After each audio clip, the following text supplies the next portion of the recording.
Hello guys, स्वागत है आप सभी का आपके अपने YouTube channel GS from basics में। और आज हम लेके आए हैं डेली करंट अफेयर 27 मई 2022 के सभी इंपॉर्टेंट क्वेश्चन और साथ ही हम बात करेंगे इनके सभी इंपॉर्टेंट फैक्ट्स के बारे में। तो चलिए शुरू करते हैं हमारी आज की वीडियो। तो आज का हमारा पहला क्वेश्चन है, प्रतिवर्ष विश्व थायराइड दिवस का आयोजन कब किया जाता है? तो बात आती है विश्व थायराइड दिवस। और जो थायराइड है, तो थायराइड जो हमारा रोग है ये थायराइड ग्रंथि में होता है। और थायराइड ग्रंथि कहाँ होती है? थायराइड ग्रंथि होती है गले में। गले में जो गला आगे को बढ़ जाता है उसी रोग को बोला जाता है घेंगा रोग। और घेंगा रोग क्यों होता है? क्योंकि जब आयोडीन की कमी हो जाती है और शरीर में आयोडीन की कमी होने से घेंगा रोग हो जाता है। और ये इसलिए होता है क्योंकि शरीर के जो गला होता है उसमें थायराइड ग्रंथि का साइज बढ़ जाता है और वो हमारा गला फैला हुआ सा दिखाई देता है। तो इसी वजह से उसको रोकने के लिए और उसके बारे में अवेयरनेस फैलाने के लिए विश्व थायराइड दिवस का आयोजन किया जाता है। और इसका आयोजन किया जाता है 25 मई। तो इसका सही आंसर है ऑप्शन बी, 25 मई। और इसकी शुरुआत हमारी की गई थी 2018 से। और अगर बात करी जाए थायराइड ग्रंथि की, तो थायराइड ग्रंथि मनुष्य की सबसे बड़ी अंतःस्रावी ग्रंथि है। अंतःस्रावी ग्रंथि की अगर बात आती है तो मनुष्य की सबसे बड़ी अंतःस्रावी ग्रंथि कौन सी है? थायराइड ग्रंथि। और इससे थायरॉक्सिन हार्मोन निकलता है जो हमारे गले को बैलेंस करके रखता है। और अगर बात आती है शरीर की सबसे बड़ी ग्रंथि कौन सी है, तो शरीर की सबसे बड़ी ग्रंथि है लीवर। ये भी हमें ध्यान रखना है। नेक्स्ट है हमारा अगला क्वेश्चन, 24 मई 2022 को किसने आभा मोबाइल ऐप लॉन्च किया है? तो यहाँ पर बात आती है आभा। तो आभा मोबाइल ऐप है। तो आभा की फुल फॉर्म अगर देखी जाए, आभा की फुल फॉर्म भी है आयुष्मान भारत हेल्थ अकाउंट। तो यहाँ पर इसकी फुल फॉर्म है आयुष्मान भारत हेल्थ अकाउंट, ये इसकी फुल फॉर्म है। और अगर बात आती है ये क्या है, तो ये एक प्रकार का डिजिटल हेल्थ कार्ड है जो 14 अंकों का है। ये भी हमें ध्यान रखना है कितने अंकों का है, ये 14 अंकों का है। और ये मोबाइल ऐप जो लॉन्च की है वो किसने करी है? अब आयुष्मान भारत की है और आयुष्मान भारत की हेल्थ के लिए है। तो हेल्थ के लिए है तो इसी वजह से ये किसने करी होगी? राष्ट्रीय स्वास्थ्य प्राधिकरण। इसका सही आंसर होगा ऑप्शन डी।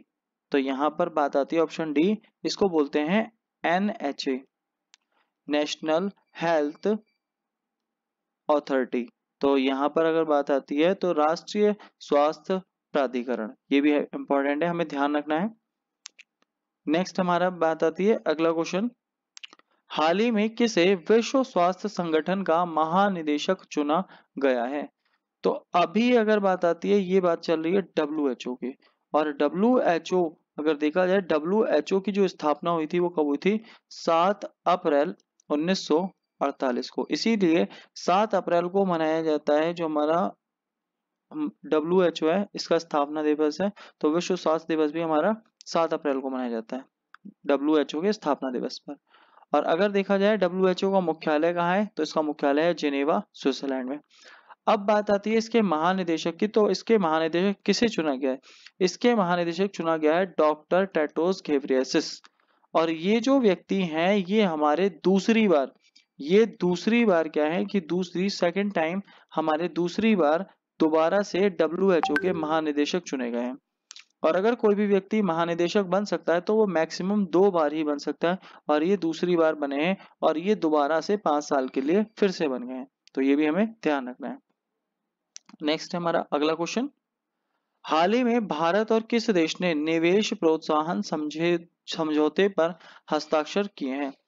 तो निवेश की अगर बात आती है, निवेश प्रोत्साहन मतलब निवेश को बढ़ावा देने के लिए भारत ने ये समझौता जो किया है, ये समझौता किया है अमेरिका के साथ। तो यानी कि ऑप्शन सी हमारा सही आंसर है।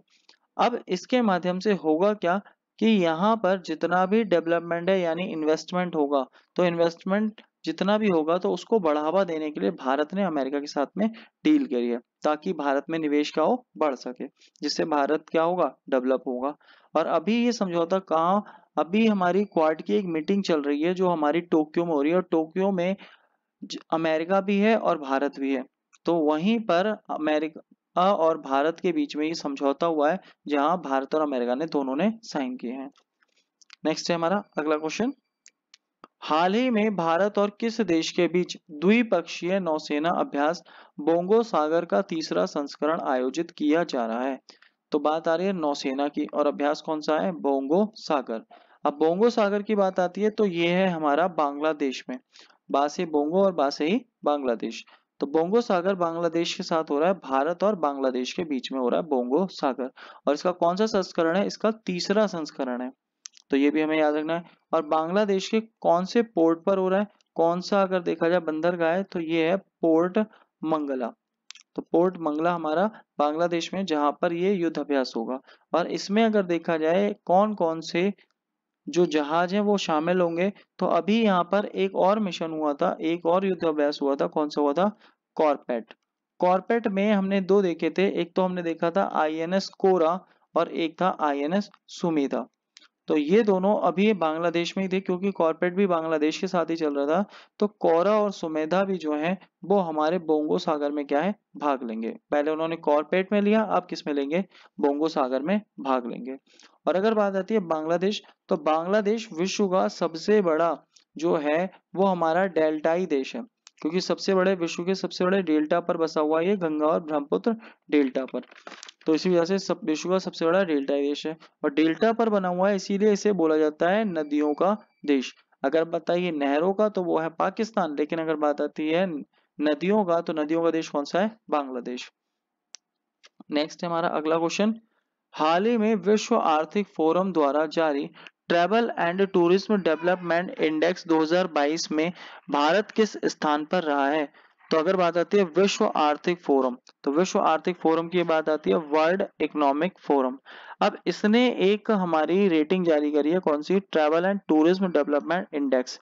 अब इस रेटिंग में अगर देखा जाए ये क्यों जारी करी है, ये बताती है कि वर्ल्ड में कितना जो टूरिस्ट है वो पर्यटन कितना डेवलप हुआ है। अब इसमें बात आती है 2021 में भारत किस स्थान पर रहा है? तो भारत की अगर बात आती है तो भारत जो है वो हमारा अगर देखा जाए तो 54वें स्थान पर है। तो इसमें भारत तो है 54वें, तो हमें प्रथम भी याद रखना है कि प्रथम स्थान पर कौन है?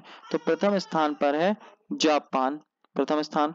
और अगर बात आती है लास्ट पर कौन है? तो लास्ट पर है चाड। ये भी हमें ध्यान रखना है। तो दोनों बातें इंपॉर्टेंट है, फर्स्ट पे है जापान और लास्ट पे है चाड। नेक्स्ट है हमारा अगला क्वेश्चन। हाल ही में किसे ब्रिटिश महारानी द्वारा मानद अधिकारी of the Order of the British Empire से सम्मानित किया गया है? तो यहाँ पर बात आती है ब्रिटिश जो महारानी है उन्होंने अभी ये अवार्ड दिया है, मानद अधिकारी of the Order of the British empire.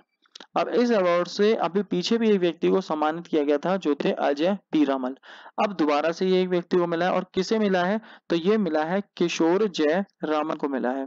और इन्हें क्यों मिला है? क्योंकि ये रॉयल्स के इंडिया के उनका उत्कृष्ट वर्क को देखते हुए, उनके काम को देखते हुए ये उन्हें अवार्ड दिया गया है। और ये अवार्ड क्यों दिया जाता है? ताकि भारत और इंग्लैंड के मध्य जो संबंध है उन संबंधों में सुधार के लिए ये अवार्ड दिया जाता है, ताकि संबंध मजबूत बने रहे। तो ये अवार्ड अब किसको मिला है? किशोर जयरामन को। और इनसे पहले जो मिला था वो मिला था अजय पीरामल को। नेक्स्ट है हमारा अगला क्वेश्चन। हाल ही में कॉम्बैट एविएटर के रूप में आर्मी एविएशन कॉर्प में शामिल होने वाली पहली महिला अधिकारी कौन बन गई हैं? अब बात आती है यहाँ पर आर्मी की। तो आर्मी में जो हवाई जहाज होते हैं, हेलीकॉप्टर वगैरह होते हैं, तो एक एविएशन कॉर्प होता है, और उसमें पहली महिला अधिकारी शामिल हुई हैं। और कौन शामिल हुई हैं? तो उनका नाम है अभिलाषा बराक। तो इसका सही आंसर है ऑप्शन बी, अभिलाषा बराक जो है वो आर्मी एविएशन कॉर्प में शामिल हुई हैं। और अगर बात आती है एक महिला और है जो बीआरओ में अधिकारी बनी है, कौन है? वो है वैशाली हिवासे। तो ये भी आपको याद रखना है। वैशाली हिवासे जो है ये हमारी किसमें शामिल हुई है? ये हमारी बीआरओ की महिला अधिकारी बनी है। और जो अभिलाषा बराक है ये आर्मी के एविएशन कॉर्प में शामिल होने वाली पहली महिला अधिकारी बनी है। नेक्स्ट है हमारा अगला क्वेश्चन। वर्ष 2023 में क्वाड का 5वां शिखर सम्मेलन किस देश में आयोजित किया जाएगा? अब देखिए यहाँ पर अभी बात चल रही है, हमारा चौथा शिखर सम्मेलन चल रहा है। और चौथा शिखर सम्मेलन जो चल रहा है वो हमारा कहाँ चल रहा है? जापान की राजधानी टोक्यो में चल रहा है। और अब इसके बाद होगा 5वां सम्मेलन। तो जो 5वां सम्मेलन होगा, अब जो 5वां सम्मेलन है ये किया जाएगा कहाँ पर? ऑस्ट्रेलिया में। तो इसका सही आंसर है सी, ऑस्ट्रेलिया। तो ये भी हमें ध्यान रखना है। नेक्स्ट है हमारा अगला क्वेश्चन, हाल ही में किस राज्य में सुरुई लुलुई महोत्सव 2022 के चौथे संस्करण की शुरुआत हुई है? अब सिरुई लिली महोत्सव जो है ये है क्या? ये जो सिरुई लिली है, ये लिली का एक वैरायटी होती है। जो सिरुई लिली है ये हमारा एक प्रकार का फूल है, और ये जो फूल है ये केवल और केवल कहाँ मिलता है? मणिपुर में मिलता है। इसीलिए मणिपुर में इसकी शुरुआत की गई है। तो इसका सही आंसर है मणिपुर, ऑप्शन सी। तो मणिपुर में ये फूल मिलता है सिरुई लिली। और किस जिले में मिलता है? तो ये भी हमें याद रखना है, उखरुल जिले में मिलता है। मणिपुर के उखरुल जिले में ये पुष्प मिलता है, और ये जो पुष्प है ये मणिपुर का राजकीय पुष्प है। तो इसलिए भी हम इंपॉर्टेंट हो जाता है मणिपुर का राजकीय पुष्प। तो ये भी बात ध्यान रखने वाली है। ये इसी वजह से सिरुई लिली महोत्सव 2022 का चौथा संस्करण जो शुरू हुआ है वो कहाँ हुआ है? मणिपुर में। और हमारे लास्ट वीडियो का जो सवाल है उसका आंसर था, एवरेस्ट बेस कैंप पर फतेह करने वाली सबसे कम उम्र की भारतीय पर्वतारोही कौन बनी है? रिदम ममानिया। तो इसका सही आंसर था ऑप्शन डी। और नेक्स्ट हमारा आज का सवाल, 25 से 26 मई 2022 को किस राज्य